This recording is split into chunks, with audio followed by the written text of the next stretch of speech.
Zora Neale Hurston, the legendary writer from the Harlem Renaissance, has a new book. Actually, it's an old book that's only now being published. It's called Barracoon, and it's based on a series of conversations that she had with Cudjo Lewis. Lewis came to this country aboard the last ship that brought slaves across the Atlantic. NPR's Lynn Neary has the story. When Zora Neale Hurston first met Cudjo Lewis at his home in Alabama, she called him by his African name, Kosala. Though he was an old man, he was thrilled to hear it again.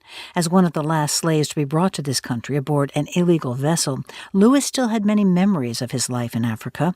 Deborah Plant, who edited Barracoon, says that makes the book special because most slave narratives focus on life in this country. It is so unusual. It makes Barracoon a national treasure.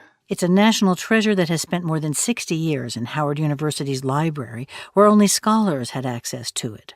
Tracy Sherrod is editorial director of Amistad at HarperCollins, which is now publishing the book.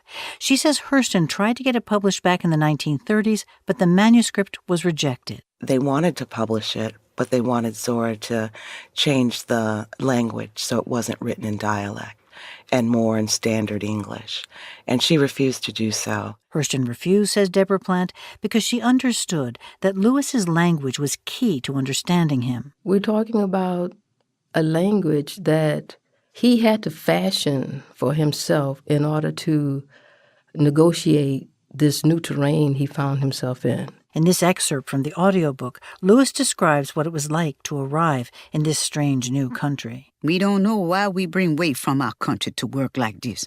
It's strange to us. Everybody looking at us strange. We want to talk with the other colored folkses, but they don't know what we say. Embedded in his language is everything of his history.